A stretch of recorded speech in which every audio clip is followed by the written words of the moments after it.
Bonjour à tous. Ce dont je vais un peu vous parler, c'est ce que j'ai vécu pendant les 6 années où j'étais président du Secours catholique. Alors je préviens tout de suite, je ne suis pas un intellectuel, je suis un homme de terrain. Et donc, par exemple, je n'ai pas compris la totalité de ce qu'a dit M. Mafiesoli tout à l'heure, mais j'ai trouvé ça extraordinairement intéressant et vous allez voir, je vais essayer de l'utiliser sur un certain nombre de points. Je crois que je ne suis pas tout seul à être dans ce cas d'ailleurs, mais ce n'est pas grave. Alors, si vous voulez, sur l'engagement, moi, je pense qu'il faut d'abord se redonner, enfin, se regarder chacun pour se dire pourquoi est-ce que je m'engage. Et moi, j'étais intéressé par ce qu'a dit Sandra au début de la journée, lorsqu'elle dit que l'engagement, c'est finalement une extension du service du proche. Ça, c'est important parce qu'aujourd'hui, on voit bien dans la nature de l'engagement la différence entre ceux qui pensent que ce qui est vraiment important, c'est son voisin immédiat. Et ce qu'a dit Sandra tout à l'heure, c'est qu'aujourd'hui, notre problème, c'est l'extension du service du proche. J'ai beaucoup aimé cette définition du care. Parce que c'est peut-être le passage d'un individuel à un collectif. Et de ce point de vue, ce qu'a dit M. Mafiesoli, si j'ai bien compris, c'est effectivement comment on passe de l'individualisme à cette idée de la personne dans un collectif. Et la question qui nous est posée aujourd'hui, c'est de savoir si effectivement, les uns et les autres, on a conscience d'appartenir à un collectif qui, de fait, mais ça aussi ça a été dit tout à l'heure, nous met dans un réseau de contraintes. Parce que si on n'est pas conscient du collectif dans lequel on est, y compris dans les tribus auxquelles on appartient, on reste à l'intérieur d'un réseau de contraintes qui ne nous permet pas de développer l'engagement, comme je l'ai dit, au service, enfin l'extension du service du proche. Donc moi, il me semble, en tout cas c'est mon expérience, que l'engagement, c'est d'abord vouloir prendre soin de la société. Et moi, je traduis, pour moi en tout cas, peut-être pour un certain nombre d'entre vous que je connais, à partir du soin apporté aux plus fragiles. Je ne dis pas exclusivement, mais à partir du soin apporté aux plus fragiles. C'est-à-dire qu'aujourd'hui, par exemple, je travaille avec le ministre des Affaires sociales sur le plan d'action du travail social. Et je me bats pour imposer cette idée que dans le travail social et dans l'évaluation du travail social qu'on va faire, le premier point qu'il faut regarder, c'est de savoir si ce que nous faisons va d'abord être mis au service des plus fragiles.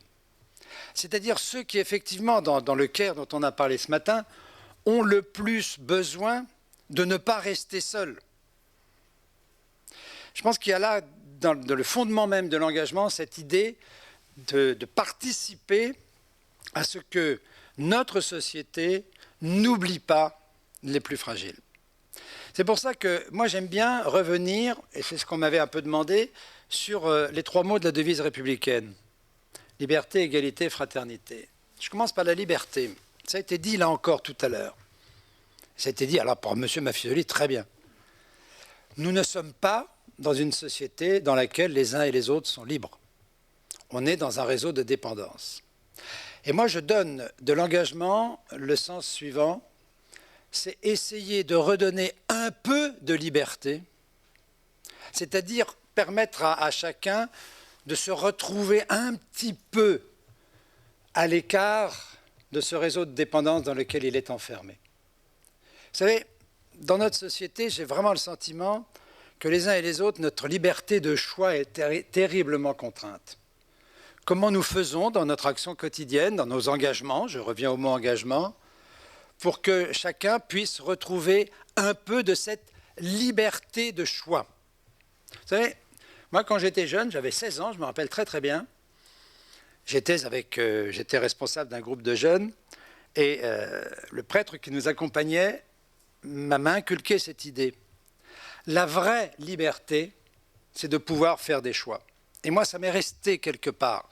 Parce que je me dis effectivement aujourd'hui, combien d'entre nous, et notamment chez les plus fragiles, ont une capacité de faire des choix. Ils ont été dans un certain quartier, moi j'habite à Nanterre, donc je parle un peu d'expérience, ils ont été dans un certain quartier, ils ont fréquenté un certain groupe scolaire, quand on voit les Pâquerettes ou Robespierre, on voit de quoi on peut parler. Ils ont ensuite été dans un collège où on a constaté qu'arrivés en 4e, ils ne savaient pas lire, et donc on les a... Et toute leur vie sera marquée par cette appartenance géographique, le fait qu'ils ne parlent pas bien le français ou qu'on en parle peu dans leur famille. Bref, ils sont déjà embarqués dans un parcours. Et toute la question qui nous est posée aujourd'hui dans le travail social, c'est comment on essaye de bâtir un autre parcours. Non pas de les faire sortir ponctuellement, parce que ça, après, il faudrait tout un problème. C'est aussi la question d'accompagnement qu'on a peu abordée. Mais comment on permet à une personne de s'inscrire dans un autre parcours qui va lui permettre peu à peu de dégager quelques degrés de liberté. Ça, c'était pour le mot liberté. Derrière le mot égalité, je crois qu'il y a là un énorme risque. Aujourd'hui, au nom de l'égalité, nous laissons en fait une société profondément inégalitaire, puisqu'on traite tout le monde de la même manière, sans tenir compte précisément que les atouts dont ils disposent, les lieux dont ils parlent, ne sont pas les mêmes. Nous n'avons pas le droit aujourd'hui de continuer à dire que nous voulons une société d'égalité. Ce n'est pas raisonnable dans le monde tel qu'il est. Je préfère beaucoup utiliser le mot équité. Et moi, je ne suis pas très loin de la discrimination positive. C'est clair.